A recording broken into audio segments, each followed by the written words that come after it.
Sunita Williams 2025 সালের 19শে মার্চে এসে এই নামটা কেউ জানে না বা এই নামটা কেউ শোনেনি এমন লোকের সংখ্যা আমাদের ভারতবর্ষে, সরি ভুল বলে ফেললাম, আমাদের এই সমগ্র বিশ্বে একদম নেই বললেই চলে, বা হাতে গোনা কয়েকজন।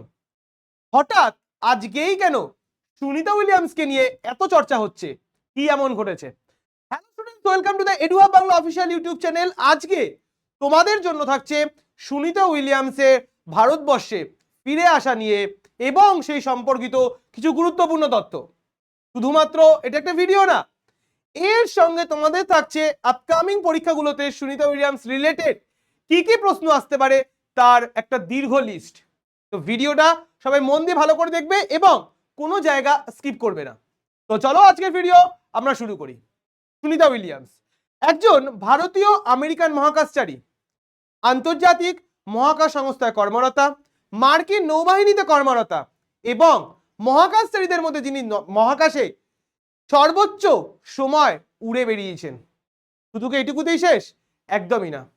আইএসএস এ সুনিতা উইলিয়ামস নিযুক্ত হন এক্সপিডিশন 14 এবং 15 এর জন্য। এরপর তিনি এক্সপিডিশন 32 এবং এক্সপিডিশন 33 তে কমান্ডার হিসাবে তিনি নিযুক্ত হন। আজকের ভিডিওটা থাকছে বিগত 286 দিন ধরে কেন সুনিতা উইলিয়ামস এত দিন, 8 দিনের পরিকল্পনা যেখানে ছিল সেখানে কেন 286 দিন লেগে গেল, এই সমস্ত সংক্রান্ত প্রচন্ড খুঁটিনাটি কিছু বিষয়। আ পিকচার ইজ ওয়ার্থ 1000 ওয়ার্ডস, দুর্ধর্ষ একটা লাইন, যেখানে একটা ছবি কিন্তু সম্পূর্ণ কথা বলে দেয়। তো আজকে তোমাদের জন্য থাকছে সুনিতা উইলিয়ামস সংক্রান্ত এই স্পেশাল সেশন। নাসার মহাকাশচারী সুনিতা উইলিয়ামস। প্রথম প্রশ্ন তোমাদের জন্য পরীক্ষা আসার, সুনিতা উইলিয়ামসের যে সহযোদ্ধা বা সহচর কিনি ছিলেন? আনসার প্রথম আজকের প্রশ্ন ব্যারি উইলমোর। 5ই জুন 2024 ডেট মার্ক করে রাখো খাতায়, 5ই জুন 2024 এই তারিখে বোয়িং স্টারলাইনে চড়ে আন্তর্জাতিক মহাকাশ স্টেশনে 8 দিনের মিশনে যান। খুব গুরুত্বপূর্ণ প্রশ্ন, মনের মধ্যে প্রচুর সন্দেহ, যেখানে 8 দিনের মিশন সেটা কি করে 9টা মাস প্রায় 286 দিন কেটে গেল?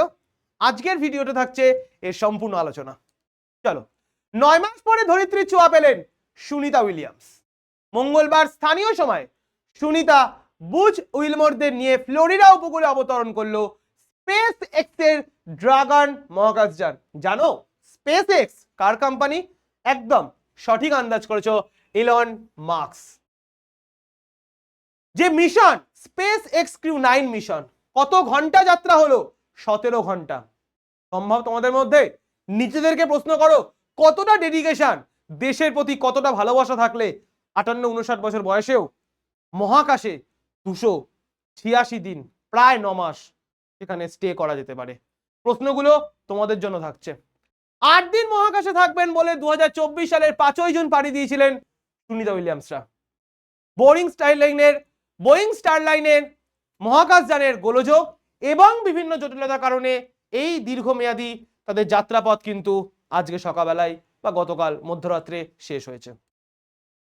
সুনিতা উইলিয়ামসের মহাকাশে পাড়ি এবং লাগাতার সমস্যা সংক্রান্ত বিগত 286 দিনের পুঙ্খানুপুঙ্খ বিবরণ তোমাদের সামনে YouTube Bangla official, এডুহাব Bangla official YouTube চ্যানেলের পক্ষ থেকে। প্রথম চলে আসছি আমরা 5ই জুন। সুনিতাদের নিয়ে উড়ে গিয়েছিল স্কাইলাইনার।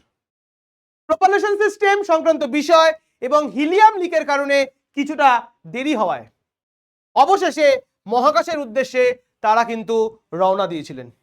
প্রত্যেকটা জায়গা থেকে কিন্তু তোমাদের এখানে প্রশ্ন আসার সমূহ সম্ভাবনা রয়েছে।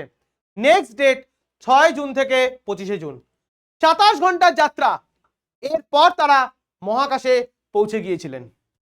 8 দিনের মতন থাকার কথা ছিল তাদের, কিন্তু প্রপালশন সিস্টেমে গোলযোগ এবং হিলিয়াম লিকের কারণে 11ই জুন সুনিতাদের ফেরার সময় পিছিয়ে দিয়েছিল নাসা। 21শে জুন ফের পিছিয়ে দেওয়া হয়েছিল, অর্থাৎ 11 জুন থেকে আবার পিছিয়ে 21শে জুন। 26শে জুন যখন তৃতীয়বার সুনিতাদের পৃথিবীতে ফিরিয়ে আনার সময় পিছিয়ে দিয়েছিল নাসা, তখন কিন্তু স্টারলাইনারকে নিয়ে এক গুচ্ছ প্রশ্ন উঠে গেছিল, যে সমস্ত প্রশ্ন সোশ্যাল মিডিয়া, বিভিন্ন নিউজ মিডিয়াতে কিন্তু প্রচুর পরিমাণে আমরা বারবার দেখেছি। কোনো ডিবেটের মধ্যে আমরা যাব না, কি কারণে দেরি হয়েছিল, এর মধ্যে কোনো রাজনৈতিক কোনো কিছু বা অন্যান্য কোনো কিছু আছে কিনা, এই সমস্ত ডিবেটে আমাদের যাওয়ার প্রয়োজন নেই, কারণ এইগুলো সম্পূর্ণ কিন্তু ইররিলিভেন্ট।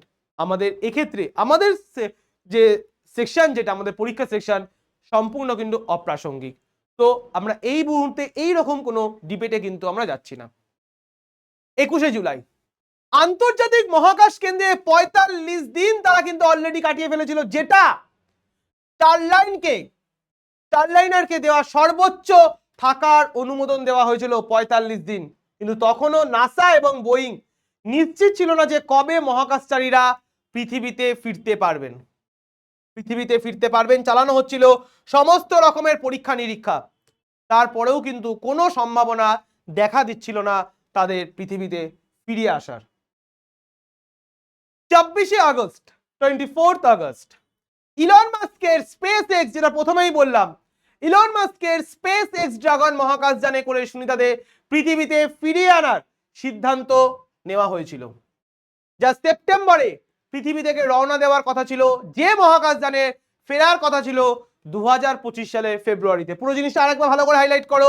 ইলন মাস্কের স্পেস এক্স ড্রাগন মহাকাশযানে করে সুনিতাদের পৃথিবীতে ফিরিয়ে নেওয়ার সিদ্ধান্ত হয়েছিল, যা সেপ্টেম্বরতে পৃথিবী থেকে রওনা দেওয়ার কথা ছিল, এবং সেটা মহাকাশযানে সেইটার ফেরার কথা ছিল 2025 সালের ফেব্রুয়ারিতে। অর্থাৎ আগস্ট থেকে ফেব্রুয়ারি কিন্তু একটা দীর্ঘ সময়।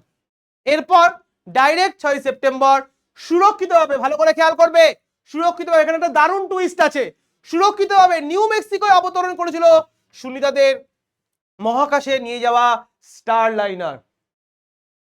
মনে প্রশ্ন আসবে, তাহলে কি 6 সেপ্টেম্বর সুনিতা উইলিয়ামস ফিরে এসেছিল? স্বাভাবিকভাবে মনে হতেই পারে না, একটুখানি থেমে যাও। তবে ফেরার সময় কিন্তু সেই স্টারলাইনারে সুনিতা উইলিয়ামসরা ছিলেন না, কারণ মহাকাশচারীদের নিয়ে ফেরার সময় যে সুরক্ষা প্রোটোকলের প্রয়োজন হয় সেটা কিন্তু দিতে সম্পূর্ণরূপে ব্যর্থ হয়েছিল, বা স্টারলাইনার কিন্তু সেটা পায়নি, যেই কারণে 6 সেপ্টেম্বর তারা কিন্তু ফিরতে পারেনি। স্টারলাইনার ফিরে আসলেও সেখানে কিন্তু সুনিতা উইলিয়ামসরা ছিলেন না। দেন হোয়াট নেক্সট? 29 সেপ্টেম্বর দুই মহাকাশচারীকে নিয়ে উড়ে গিয়েছিল নাসার ক্রিউ 9 মিশন। তাতে 4 জন মহাকাশচারী জায়গা ছিল, কিন্তু সুনিতা এবং বুচকে ফিরিয়ে আনার জন্য কিন্তু দুটো আসন কিন্তু ফাঁকা রাখা হয়েছিল। কথা ছিল যে ক্রিউ 10 মিশন গেলে সুনিতারা ক্রিউ 9 যে মহাকাশযান সেটা চেপে কিন্তু ফিরে আসবেন। তাহলে কি আস্তে আস্তে যে সমস্যাগুলো তৈরি হচ্ছিল সেগুলো সমাধান হতে শুরু করেছিল? একদমই। 17 ডিসেম্বর 29 সেপ্টেম্বর দীর্ঘ সময়, এরপর 17 ডিসেম্বর থেকে ফেব্রুয়ারি ক্রিউ 10 মিশনের উৎক্ষেপণ পিছিয়ে দিয়েছিল নাসা, আবারও ডিলে হলো। সেটি মহাকাশে গেলে তবে পৃথিবীতে ফিরতে পারতেন সুনিতারা, কিন্তু এবারেও সম্ভব হলো না। 17 ডিসেম্বর জানানো হয়েছিল মহাকাশে যাওয়ার জন্য যে ক্রিউ ক্যাপসুলের প্রয়োজন আছে সেটার উৎপাদনে স্পেস এক্স এর দেরি হয়েছে। ইলন মাস্কের যে কোম্পানি স্পেস এক্স, তারা কিছুটা ডিলে করে ফেলেছে, ফলে মার্চে মহাকাশে উৎক্ষেপণ করা হবে। তারই মধ্যে জানুয়ারি এবং ফেব্রুয়ারিতে তুমুল বিতর্ক শুরু হয়েছিল। রাজনৈতিক কারণে কি এত জট তৈরি হয়েছিল? এই প্রশ্ন কিন্তু থেকেই যাচ্ছে, যদিও সেরকম কোনো ডিবেটে কিন্তু আমরা যাব না। ফাইনালি জট কেটে মার্চে সুনিতাদের পৃথিবীতে প্রত্যাবর্তন। ডেট দেখে মনে হচ্ছে 16ই মার্চ। তাহলে কি 16ই মার্চই ফিরে এসেছিল? তাহলে আজকে 19শে মার্চ, কেন কিছু এত ধামাকা, এত সাসপেন্স কিসের জন্য? 12ই মার্চ থেকে 16ই মার্চ, 12ই মার্চ ক্রিউ 10 মিশনে রওনা দেওয়ার কথা ছিল, কিন্তু আবারও ডিলে লঞ্চ প্যাডে সমস্যা হওয়ার জন্য সেটা পিছিয়ে যায় এবং 14ই মার্চ উৎক্ষেপণ করা হয়। 16ই মার্চ আন্তর্জাতিক মহাকাশ কেন্দ্রে পৌঁছায় ক্রিউ 10 মিশন। এরপর সেই প্রতীক্ষিত সময়, যার জন্য পুরো ভারতবাসী, আবার ভুল বললাম না, সমগ্র বিশ্বে সবাই এই সময়টার জন্য অপেক্ষা করেছিল। 18ই মার্চ ফ্লোরিডার সময়, মার্ক করে রাখো, mark the date, mark the time, ফ্লোরিডার সময় রাত 1টা 5 মিনিটে আন্তর্জাতিক মহাকাশ কেন্দ্র থেকে বিচ্ছিন্ন যায় স্পেস এক্স ক্রিউ 9 মিশন শুরু হয় পৃথিবীতে ফেরার 17 ঘন্টার মিশন। তাতে সুনিতা বুশ সহ মোট 4 জন ছিলেন এবং তারা কিন্তু সাকসেসফুলি ফ্লোরিডা উপকূলে অবতরণ করলেন। তো বুঝতেই পারছো, যেখানে আমরা নিজেরা মাত্র কয়েক ঘন্টা আমাদের পরিবারকে ছেড়ে থাকতে আমরা কষ্ট পাই, সেখানে 286টা দিন, প্রায় 9 মাসেরও বেশি সময় সম্পূর্ণভাবে মহাকাশে কাটিয়ে দিয়েছিলেন। একটা 8 দিনের যাত্রা কিভাবে 286 দিনে পরিবর্তন হয়ে গেল, আশা করি এটা নিয়ে তোমাদের মনের মধ্যে আর কোনো কনফিউশন থাকবে না। এবং পরীক্ষায় যদি এখান থেকে কোনো রকম কোনো প্রশ্ন আসে, আশা করি তোমরা সেই আনসারগুলো দিতে পারবে। এরকম আরো বিভিন্ন গুরুত্বপূর্ণ তথ্যের জন্য অবশ্যই এডুহাব বাংলা অফিসিয়াল ইউটিউব চ্যানেলের সঙ্গে যুক্ত থাকো। যদি ভিডিওটা ভালো লেগে থাকে অবশ্যই চ্যানেলটাকে সাবস্ক্রাইব করে দিও, লাইক করো, কমেন্ট করো।